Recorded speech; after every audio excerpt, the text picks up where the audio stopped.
Hey everyone, Al Benoit here, brand ambassador for Len Thompson and Northern King Lures. As you can see, I'm in my garage right now, getting the boat ready for another fishing trip this weekend.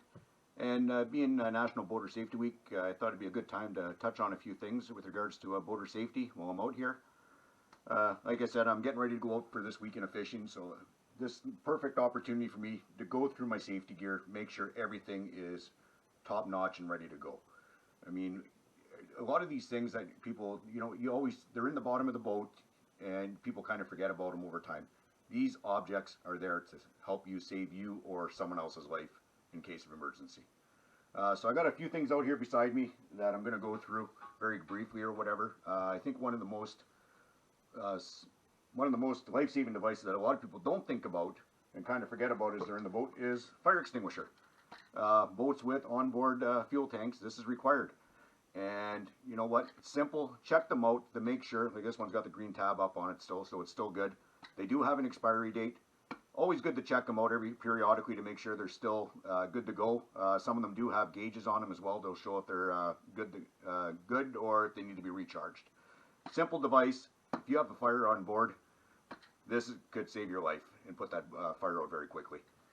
The other thing I got here too is the little orange safety kit. A lot of people have seen these around.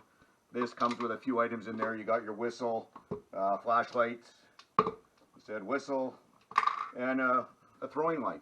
I mean, if someone falls overboard, I mean, this can save their life. Something simple as this. A yellow rope with a float on it. You can throw it out to them, pull them back to the boat.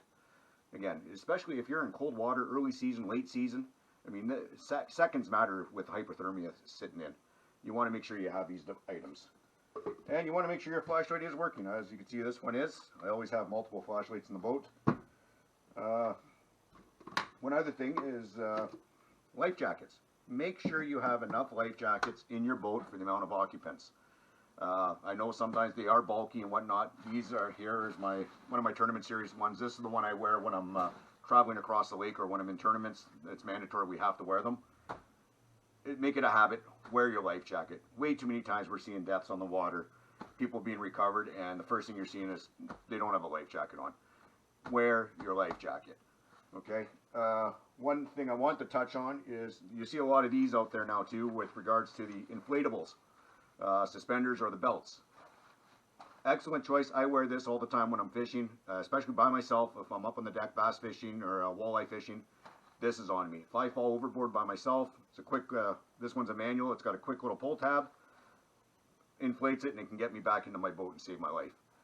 The problem with these is, if it is laying in the bottom of your boat, it is not considered a life preserver. It has to be on the person to be considered a life preserver by law. Okay?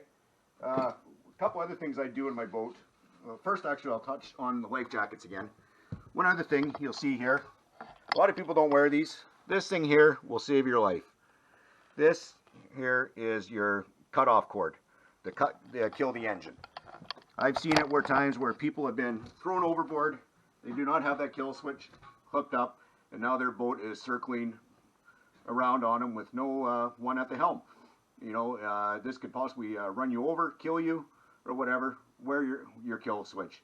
That will kill the motor immediately and put that boat down to still moving, so you can get back into the boat and it's not going to injure you or anyone else. Okay, other things here. Yes.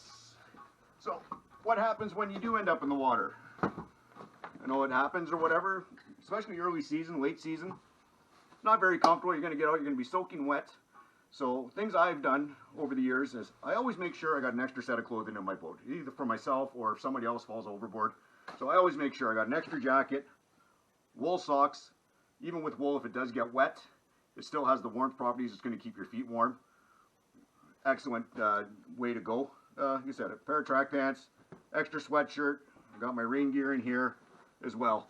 So it's always good to have that extra set of clothing in your boat too. I got it in a dry fit bag. So like I said, hopefully it never does happen, but if someone does happen to go overboard or soaking wet, you got an extra dry set of clothing in the boat for them. Okay.